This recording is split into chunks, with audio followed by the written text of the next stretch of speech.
नमस्कार, मैं बालाजी और आज हम लोग देखने जा रहे हैं मेंसुरेशंस के टॉप 50 क्वेश्चंस। मतलब कि आज हम लोग यहाँ पर शुरुआत करेंगे कि किस तरीके से जो फार्मूला होते हैं क्षेत्रमिति के अर्थात मेंसुरेशंस के, उनके क्या होंगे और मतलब सही आंसर क्या होंगे। तो सबसे पहले आपको क्या ध्यान देना होगा, आपको इसमें इस बात का ध्यान देना होगा कि अगर आपको फार्मूला पता होगा तो आप चेक कीजिए कि आपके कितने सही होते हैं, कितने गलत होते हैं। और अगला वीडियो किस पर बनेगा ये भी जरूर हमें बताइएगा। तो चलिए शुरुआत करते हैं। यहाँ पर दिया हुआ है कि यदि त्रिभुज का आधार और ऊंचाई दी गई है तो क्षेत्रफल क्या होगा। Area of triangle when base and height are given. तो हम लोग जानते हैं कि 1/2 बेस इंटू हाइट होता है इसका फॉर्मूला। नेक्स्ट है कि समबाहु त्रिभुज का क्षेत्रफल क्या होता है। एरिया ऑफ इक्विलेटरल ट्रायंगल, क्या वो ए स्क्वायर होता है, 2a² होता है, √3/4a² होता है या 1/2a² होता है। यहाँ पर इस बात का आप ध्यान रखेंगे कि ए का मतलब होगा यहाँ पर समबाहु त्रिभुज की साइड से अर्थात इक्विलेटरल ट्रायंगल के साइड से है। तो इसका जो क्षेत्रफल होगा वो ऑप्शन सी मतलब √3/4a² होगा। अगला है कि हीरोन सूत्र से त्रिभुज का क्षेत्रफल क्या होगा। Area of using Heron's formula, मतलब कि अगर आप त्रिभुज का क्षेत्रफल निकालते हैं और हीरोन्स फार्मूला का यूज़ करते हैं तो इसमें से क्या होगा, a into B into c, s into a plus b plus c, या a plus b plus c by 2, या √एस minus a s minus b और या एस माइनस सी। तो इसमें से जो सही आंसर होगा वो ऑप्शन नंबर डी होगा। जी हाँ, ऑप्शन नंबर डी। यहाँ पर ए बी और जो सी है वो साइड्स ऑफ ट्रायंगल हैं अर्थात त्रिभुज के भुजाएं हैं। अगला सवाल यहाँ पर दिया हुआ है, समबाहु त्रिभुज का परिमाप क्या होता है। समबाहु त्रिभुज का परिमाप, perimeter of equilateral triangle 2a, a², 3a या a³। तो इसका सही आंसर जो होगा आपका 3a होगा, मतलब 3 इंटू साइड, जहाँ पर a जो है वो साइड है। अगला सवाल है कि वर्ग का क्षेत्रफल क्या होता है। ये सवाल है कि वर्ग का क्षेत्रफल क्या होता है। तो देखिएगा, वर्ग का क्षेत्रफल area of square 2a, a², 4a या जो है आपका a³। तो इसका सही आंसर है a²। इसका सही आंसर है बी नंबर ऑप्शन a²। अगला सवाल है कि वर्ग का परिमाप क्या होता है। आपको बताना होगा कि what is the perimeter of A square. तो वर्ग का परिमाप a² होता है या 4a होता है, 2a होता है या a³ होता है। तो इसका सही आंसर है कि वर्ग का परिमाप 4a होता है। अगला जो है सवाल 7 नंबर सवाल है और वो 7 नंबर सवाल आपसे पूछा जा रहा है कि वर्ग का विकर्ण क्या होता है, डायगोनल ऑफ स्क्वायर क्या होता है। तो देखिए a√2 है, a² है, 2 है या √2 है। तो यहाँ पर इसका जो सही ऑप्शन होगा √2a होगा या a√2। चलिए अगली बार हम लोग अगला सवाल देखते हैं। अगला सवाल है कि आयत का क्षेत्रफल क्या होता है। Area of rectangle, length plus breadth, length square, length into breadth या 2 इंटू एल प्लस बी। तो इसका जो सही आंसर है वो होगा एल इंटू ब्रेथ, मतलब लंबाई गुने चौड़ाई।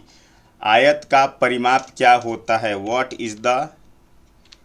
Is perimeter of the rectangle, 2 into l plus b या l into b, l² plus b² या l माइनस बी। तो इसका सही आंसर जो होगा वो 2 इंटू एल प्लस बी होगा।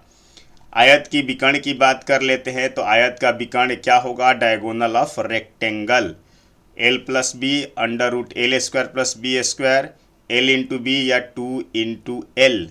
तो यहाँ पर इसका जो सही ऑप्शन होगा √l² प्लस b²। जी हाँ, ये रूट के अंदर l² और b² दोनों है, जहाँ पर l का मतलब लंबाई और b का मतलब चौड़ाई, length and breadth.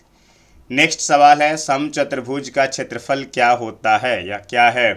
Area of rhombus, d1 into d2। मैं बता दूं कि d1 और d2 जो है डायगोनल 1 और डायगोनल 2 है, अर्थात पहला विकर्ण और दूसरा विकर्ण है। तो इसका सही ऑप्शन क्या होगा, d1 into d2, d1 into D two by two, या d1 प्लस d2, या 2 इंटू डी1 प्लस d2।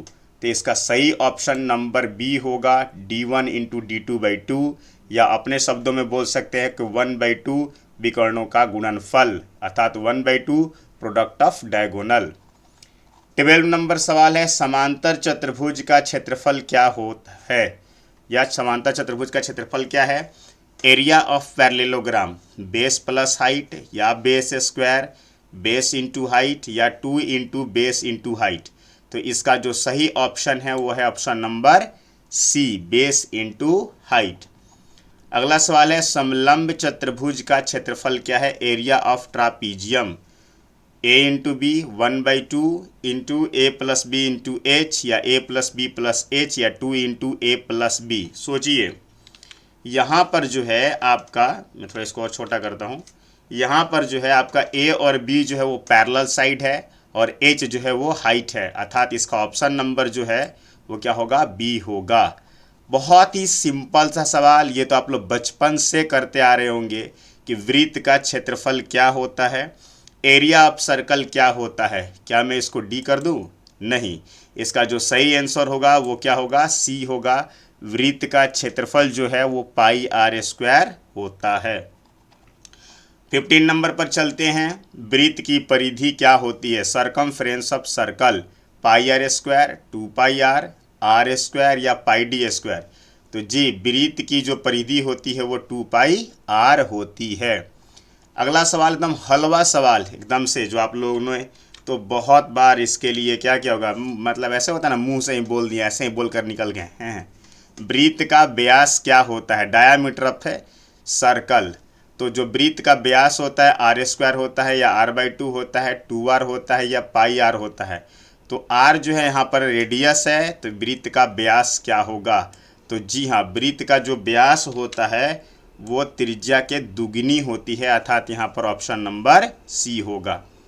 अगला सवाल है, लघु वृत्तखंड का क्षेत्रफल क्या होता है? लघु वृत्तखंड का क्षेत्र या लघु खंड का क्षेत्रफल, आप इसको वृत्तखंड ही समझेंगे क्योंकि यहाँ पर इंग्लिश में माइनर सेक्टर लिखा हुआ है। थीटा जो है दो त्रिज्याओं के बीच का एंगल है, मतलब theta is the angle between the 2 radius. तो इसका जो ओरिजिनल आंसर होगा वो theta upon 360 degree into pi r square, अर्थात area of minor sector, option number b. बड़े वृत्तखंड का क्षेत्रफल क्या होगा, या एरिया ऑफ मेजर सेक्टर क्या होगा? अच्छा, बड़े वृत्तखंड को दीर्घ वृत्तखंड के भी नाम से जानते हैं। तो इसमें तो ये होगा नहीं, ये तो लघु का हो गया, ऐसा कुछ होता नहीं है। सी नंबर तो आपका क्या है? वृत्त का क्षेत्रफल है। तो बचा option D, theta upon 360 minus theta by 360 degree में है ये सब, पाई आर स्क्वायर। आगे बढ़ते हैं हम लोग। वृत्त की चाप की लंबाई क्या होती है? Length of arc of a circle, theta upon 360, ये डिग्री इसको आप एज्यूम करके चलेंगे, इंटू 2 पाई आर, या पाई आर स्क्वायर, या आपका 2 पाई आर स्क्वायर, या तो आर स्क्वायर। तो इसका जो ओरिजिनल आंसर होगा कि वृत्त की चाप की जो लंबाई होती है वो theta upon 360 degree into 2 pi are.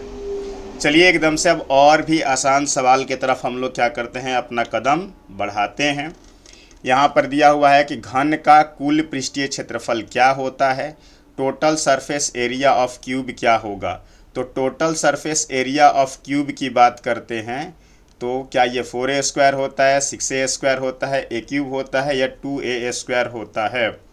तो घन का कुल पृष्ठीय क्षेत्रफल जो है वो 6a स्क्वायर होता है, जहाँ पर a जो है वो साइड ऑफ क्या होता है? क्यूब होता है, अर्थात घन की एक भुजा की लंबाई यहाँ पर a दिया गया है। तब अगला है घन का पार्श्व पृष्ठीय क्षेत्रफल, या बोल सकते हैं कि चार दीवारी का क्षेत्रफल, lateral surface area of cube क्या होगा? तो इस बार 6a स्क्वायर है, 4a स्क्वायर है, a स्क्वायर है और 2a स्क्वायर है। तो घन का पार्श्व पृष्ठीय क्षेत्रफल जो होता है वो 4a स्क्वायर होता है। क्वेश्चन नंबर 22 पर चलते हैं और ये सवाल है हम लोग के पास, घन का आयतन क्या होता है? वॉल्यूम ऑफ क्यूब, अगर इसकी साइड a है, ए स्क्वायर होगा या 2a³ होगा या a³ होगा या 3a² होगा। तो इसका ओरिजिनल जो आंसर है वो a³ होगा, घन का आयतन। यहाँ पर अगला सवाल है फिर घन से ही जुड़ा हुआ है। देखिए मैंने इसमें क्या करा रखा है कि आपको जितने भी मेंसुरेशंस में फॉर्मूले होते हैं 9th और 10th क्लास में, उन सबको मैंने क्या किया यहाँ पर कवर कर लिया है, ताकि आपको जब भी लगे कि मुझे कौन सा फार्मूला याद है, नहीं है, भूल गया हूँ, या प्रैक्टिस के तौर पर देखेंगे तो ये आपको काफ़ी ज़्यादा बेनिफिट होगा। अप्रॉक्सीमेटली इसमें 48 फार्मूलेज हैं और 2 थोड़े से कैलकुलेटिव टाइप के हैं। तो यहाँ पर दिया हुआ है घन का विकर्ण क्या होता है, डायगोनल ऑफ क्यूब क्या होता है। तो देखेंगे a√3 होता है या a√2 होता है या 2a होता है या a होता है। तो इसका सही आंसर जो है a√3 होगा। घनाभ का कुल पृष्ठीय क्षेत्रफल क्या होता है, total surface area of cuboid. तो देखिए 2 × LB + BH + HL, LBH या L + B + H या L² + B² H²। इसमें से सही आंसर क्या होगा, तो ये होगा यहाँ पर first number option 2 × LB + BH + HL, जहाँ पर L का मतलब लेंथ अर्थात लंबाई, B का मतलब ब्रेथ मतलब कि चौड़ाई, और H का मतलब हाइट मतलब कि ऊंचाई से है। अगला सवाल है घनाभ का पार्श्व पृष्ठीय क्षेत्रफल क्या होता है। पार्श्व मतलब चार दीवारी का क्षेत्रफल। Lateral surface area of cuboid क्या होगा। तो इसका जो ये तो पहले वाला हो गया कुल पृष्ठीय क्षेत्रफल, ये तो C और D भी इसमें नहीं होगा, मतलब इसमें ऑप्शन नंबर आपका आएगा B, 2 × हाइट × L + B अर्थात लंबाई प्लस चौड़ाई होगा। 26 नंबर सवाल की तरफ बढ़ते हैं हम लोग। 26 नंबर सवाल जो है वो क्या बोल रहा है कि घनाभ का आयतन क्या होता है। तो घनाभ का आयतन क्या होगा, L + B + H, L × B × H, 2 × L + B H या L² B। तो इसका सही ऑप्शन जो होगा वो L × B × H से है। अगला सवाल बहुत तेज़ी से करते हैं हम लोग कि घनाभ का विकर्ण क्या होता है, डायगोनल ऑफ क्यूबॉइड क्या होता है। ऑप्शन नंबर ए में दिया हुआ है √L² + B² + H²। Option number B में है L + B + H, सी में है L × B × H और डी में है 2L। तो इसका जो सही आंसर होगा वो होगा घनाभ का विकर्ण का √L² + B² + H²। मतलब ये सारे रूट में ही है, इसीलिए ब्रैकेट करके दिया गया है। 28 नंबर सवाल की तरफ बढ़ते हैं कि शंकु का कुल पृष्ठीय क्षेत्रफल क्या होता है। Total surface area of cone. तो कोन का जो total surface area πr² πrl πr × r + l 2πr × r + l। तो इसका जो सही आंसर होगा वो आपका होगा πr × l + r, या सी होगा या डी होगा। मैं आप लोगों पर क्या करता हूँ, थोड़ा सा छोड़ता हूँ, कुछ सोचिए और इसका आंसर आप दीजिए। और ये आप इसको कमेंट में लिख दीजिएगा, ये आपके लिए है, ताकि मैं देखना चाहता हूँ कि आप लोग कमेंट कर पाते हैं कि नहीं कर पाते हैं। हाँ, एक बात और, आप लोगों के साथ एक और समस्या आ रही है। आप चैनल को देखते हैं तो उसको क्या करते हैं, आप जो है लाइक कीजिए, कमेंट कीजिए, और हो सके तो अपने ग्रुप में जो है इसको क्या कर दीजिए, शेयर कर दीजिएगा, ठीक है, ताकि ज़्यादा बेटर रहेगा आप लोगों के लिए कि क्या होने वाला है आगे। तो चलिए इसका मैं सही आंसर आप लोगों को क्या करता हूँ, बता ही देता हूँ, ताकि आप लोग कंफ्यूज ना हो कि हमको तो ये सर बताए ही नहीं। चलिए, तो इसका सही आंसर सी होगा, πr × l + r, sorry control plus ऐसे हो गया। अच्छा चलिए बढ़ते हैं 28 नंबर की ओर चलते हैं हम लोग।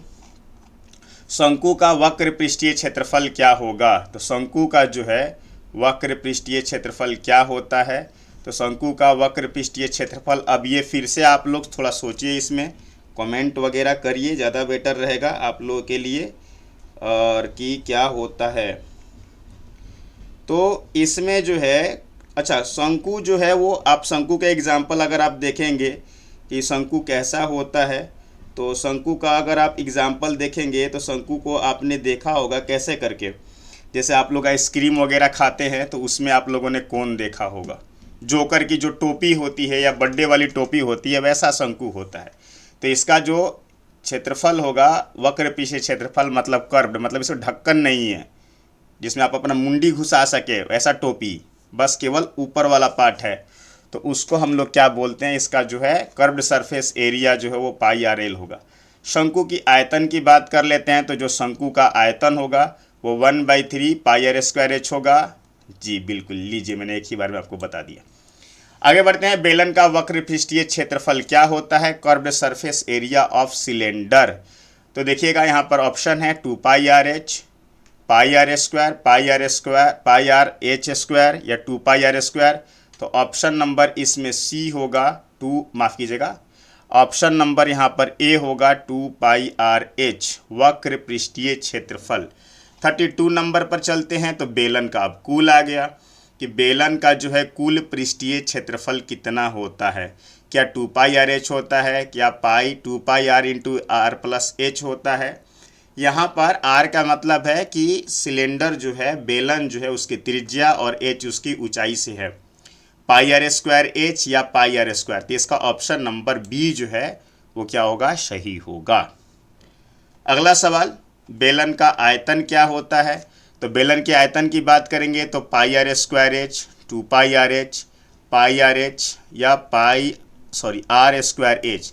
तो जो बेलन का आयतन होता है अर्थात वॉल्यूम ऑफ जो सिलेंडर होता है वो पाई आर स्क्वायर एच होता है।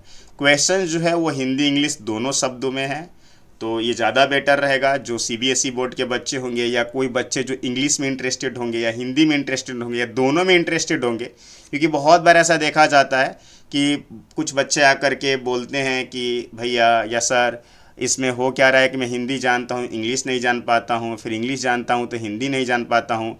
कोई अर्धगोला को यहाँ पर हेमिस्फीयर बोल दिया तो हम भी वही कंफ्यूज हो गए, हमको तो फार्मूला पता था नहीं बता पाए। और कोई हिंदी वाला बोल दे, इंग्लिश वाला बोल देगा क्या रे वो अर्धगोला बोले जो फार्मूला बोले, तब हमको समझ में आया क्या रे इसका मतलब तो हेमिस्फीयर होता है। इसलिए थोड़ा कंफ्यूजन क्रिएट ना हो आप लोगों के सामने, इसीलिए मैंने दोनों लैंग्वेज में इसको लिख रखा है। अर्धगोले का कुल पृष्ठीय क्षेत्रफल क्या होता है, मतलब total surface area of hemisphere. तो ये होगा आपका 3 पाई आर स्क्वायर। इसके बाद बात करते हैं कि अर्धगोले का वक्र पृष्ठीय क्षेत्रफल क्या होता है, curved surface area of hemisphere. तो ये होगा 2 पाई आर स्क्वायर। चलिए अगला सवाल है, अर्धगोला से ही है, वॉल्यूम ऑफ हेमिस्फीयर मतलब अर्धगोले का आयतन। तो अर्धगोले का जो आयतन होगा वो 2/3 पाई आर क्यूब होता है। 37 नंबर सवाल है कि गोले का पृष्ठीय क्षेत्रफल क्या होता है, total surface area of sphere. गोला जैसे फुटबॉल वगैरह होता है उसी को गोला बोलते हैं। तो गोले का कुल पृष्ठीय क्षेत्रफल क्या होता है, तो ये होगा आपका 4 पाई आर स्क्वायर या पाई आर स्क्वायर या 2 पाई आर स्क्वायर या 4/3 पाई आर क्यूब। तो इसका जो सही आंसर है वो होगा आपका 4 पाई आर स्क्वायर। अगला जो सवाल है कि गोले का आयतन क्या होता है, तो गोले का जो आयतन क्या 4/3 pi r cube, 2/3 pi r cube, pi r square या 4 पाई आर स्क्वायर। तो इसका सही आंसर जो है वो 4/3 पाई आर क्यूब होता है। चलिए थोड़ा सा घुमाते हैं, शंकु की तिर्यक ऊंचाई अर्थात स्लैंट हाइट ऑफ कोन क्या होता है, सोचिए ऑप्शन ए बी सी या डी। तो इसका जो सही आंसर है वो √r² + h² है, जहाँ पर r जो है वो क्या है, त्रिज्या है और h जो है उसकी ऊंचाई है। यहाँ पर बात करते हैं अर्धवृत्त के क्षेत्रफल के, मतलब एरिया ऑफ सेमी सर्कल। तो 1/2 pi r square, pi r square, 2 pi r या आर स्क्वायर। तो देखिए पूरा वृत्त का क्षेत्रफल पाई आर स्क्वायर होता है, तो आधा वृत्त है भैया, तो इसका क्या हो जाएगा 1/2 पाई आर स्क्वायर। 41 नंबर, अर्धवृत्त का व्यास क्या होता है, तो चाहे वो पूरा वृत्त हो या तो आपका आधा वृत्त हो, मतलब डायामीटर ऑफ सेमी सर्कल, सबका व्यास 2r ही होगा अर्थात त्रिज्या का डबल होगा। अगला सवाल है, अब थोड़ा सा न्यूमेरिकल टाइप, माफ़ कीजिएगा, हाँ थोड़ा सा कैलकुलेटेड टाइप देख लेते हैं कि इसमें क्या है। यहाँ पर लिखा हुआ है घन की एक भुजा, मतलब घन की भुजा 5 सेंटीमीटर है, तो कुल पृष्ठीय क्षेत्रफल क्या होगा। इंग्लिश वाले बच्चे समझेंगे साइड 5 सेंटीमीटर है तो उसका एरिया क्या होगा, टोटल सरफेस एरिया।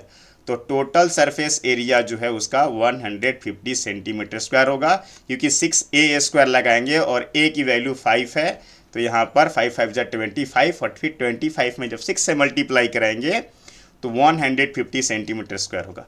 लीजिए एकदम से हलवा सवाल आपके सामने, मज़ा आने वाला है। यदि वृत्त की त्रिज्या 7 सेंटीमीटर है तो परिधि क्या होगी, रेडियस 7 सेंटीमीटर, तो सरकमफ्रेंस बताना है। तो सरकमफ्रेंस की अगर हम लोग बात करेंगे तो सरकमफ्रेंस ऑफ जो सर्कल हो जाएगी, यहाँ पर 2πr फार्मूला लगाएंगे तो ये 44 सेंटीमीटर होगा। यहाँ पर दिया हुआ है कि आपको समद्विबाहु त्रिभुज का क्षेत्रफल मतलब एरिया ऑफ आइसोसेलेस ट्रायंगल क्या होगा ये बताना है। तो ये 44 नंबर जो है मैं क्या करता हूँ आप लोगों के ऊपर जो है छोड़ देता हूँ कि आप इसका बताते हैं नहीं। दो चीज़ें हैं यहाँ पर, 1/2 बेस इंटू हाइट भी दी गई है, a² है √3/4 a² है और बेस इंटू हाइट। चलिए मैं आपको बता देता हूँ। ऐसे इसमें ऑप्शन में जो है इसका एक्चुअल फार्मूला नहीं दिया गया है। a² तो होगा नहीं क्योंकि ये तो वर्ग का क्षेत्रफल होता था, क्यूब का क्षेत्रफल होता है। c होगा नहीं क्योंकि √3/4 a² होगा, ये तो जो है आइसोसेलेस माफ कीजिएगा इक्विलेटरल ट्रायंगल का है। बेस इंटू हाइट तो होने से रहा, तो इसीलिए हम लोग जो है रेयर केस में इसमें 1/2 बेस इंटू हाइट ले लेंगे, क्योंकि ये सारे ट्रायंगल्स के लिए हो जाएगा। अगर इसमें मान लेते हैं कि समद्विबाहु त्रिभुज में बेस और हाइट दोनों है तब तो आप कंफ्यूज मत रखिएगा अपने आप को कि अरे फार्मूला तो है ही नहीं। तो देखिएगा 1/2 बेस इंटू हाइट ये सारे ट्रायंगल्स के लिए अवेलेबल है। a² तो केवल स्क्वायर के लिए है, √3/4 सिर्फ और सिर्फ जो है ये आपके इक्विलेटरल के लिए है, और बेस इंटू हाइट का तो कोई लॉजिक ही नहीं बनता। इसीलिए हम लोग इसमें समद्विबाहु त्रिभुज अर्थात area of isosceles triangle 1/2 base into height ले सकते हैं। चलते हैं, बहुत सा हलवा सा सवाल है कि क्षेत्रफल की इकाई क्या होती है। हाँ, इसमें ध्यान रखेंगे कि इसमें हाइट भी मेंशन की गई है तब। अब आगे बढ़ते हैं 45 नंबर, क्षेत्रफल की इकाई क्या होती है, यूनिट ऑफ एरिया क्या होता है। cm होता है या सेंटीमीटर होता है या सेंटीमीटर क्यूब होता है या cm क्यूब होता है या m होता है अर्थात मीटर होता है। तो जाहिर सी बात है एरिया जो है, एरिया की जो इकाई होगी वो सेंटीमीटर स्क्वायर होगी। 46 नंबर, लंबाई की इकाई क्या होती है, मतलब यूनिट ऑफ लेंथ क्या होगा, क्या सेंटीमीटर क्यूब होगा, सेंटीमीटर स्क्वायर होगा या सेंटीमीटर होगा या मीटर स्क्वायर होगा। तो इसकी जो इकाई जो होती है वो क्या होगी, तो वहाँ पर सेंटीमीटर होगा। ऐसे जो है मीटर लेंगे हम लोग, लेकिन अकॉर्डिंग टू दिस ऑप्शन यहाँ पर सेंटीमीटर ही लेंगे। ऐसे लंबाई की जो इकाई होती है वो मीटर होती है। तो थोड़ा सा आप मैं इसमें क्षमा चाहता हूँ कि ऑप्शन नंबर इसमें सी होगा, लेकिन इसमें आप लोग क्या करेंगे अलग से नोट कर लेंगे, क्या मीटर ही नोट करेंगे तो ज़्यादा बेटर रहेगा। लेकिन अगर कैलकुलेटिव की बात करेंगे तो ये ज़्यादा बेटर रहेगा। ऐसे यहाँ पर भी हम लोग क्षेत्रफल में बात करते हैं तो मीटर स्क्वायर होता, लेकिन यहाँ पर सेंटीमीटर स्क्वायर चलेगा क्योंकि अकॉर्डिंग टू ऑप्शन। आगे बढ़ते हैं हम लोग, आयतन की इकाई क्या होगी, इसमें इस फार्मूले के अनुसार तो यहाँ पर सेंटीमीटर क्यूब होगा। अगर एसआई यूनिट की बात करेंगे तो सेंटीमीटर क्यूब होगा, माफ़ कीजिएगा मीटर क्यूब होगा। तो तीनों के बारे में फिर से मैं एक बार बता देता हूँ। अगर एसआई यूनिट पूछेगा तो इसमें जो है आपको मीटर स्क्वायर होता, लेकिन बाई ऑप्शन जो होगा यहाँ पर सेंटीमीटर स्क्वायर होगा। एसआई यूनिट आएगा तब हम लोग बदलाव करेंगे। लंबाई की इकाई यहाँ पर मीटर होता, लेकिन इसमें जो है ऑप्शन के अनुसार सेंटीमीटर चलेगा। आयतन की इकाई जो है फिर से अगर एसआई यूनिट में पूछता तो हम लोग मीटर क्यूब लिखते, लेकिन यहाँ पर सेंटीमीटर क्यूब में चलेगा। चलिए तो शुरुआत करते हैं 48। हाँ, एसआई यूनिट बोलेगा तब, नहीं तो ऑप्शन के अनुसार ये सही है। तो घनाभ का आयतन क्या होगा, 2 सेंटीमीटर, 3 सेंटीमीटर या 4 सेंटीमीटर। अगर उसकी जो है लेंथ ब्रेथ और हाइट दी गई है तो वॉल्यूम का मतलब क्या होता है, L into B into H. तो मल्टीप्लाई करा देंगे सीधे, 2 × 6 = 24 सेंटीमीटर क्यूब इसका जो है आंसर होगा। 49 नंबर है कि घन की भुजा जो है 2 सेंटीमीटर है तो इसका आयतन क्या होगा अर्थात वॉल्यूम क्या होगा। तो घन की जो भुजा है वो 2 सेंटीमीटर है तो इसका जो है आयतन जो होगा वो आपका 8 सेंटीमीटर क्यूब होगा, अर्थात 2 × 2 × 2 मल्टीप्लाई करके। और ये एकदम हलवा सवाल कि पाई का मान क्या होता है, तो पाई की जो वैल्यू होती है वो क्या होती है, 22/7 होती है, 3 होती है, 7/22 होता है, या डी नंबर ऑप्शन में 2 होगा, क्या होगा। चलिए इसका सही आंसर जो है पाई की वैल्यू 22/7। और आप बताइएगा कि अगर डेसिमल में इसको किया जाए तो 22/7 को क्या लिखते हैं, ताकि मुझे लगे कि आप लोग मेरी वीडियो को देख रहे हैं। तो धन्यवाद, मिलते हैं अगले वीडियो में।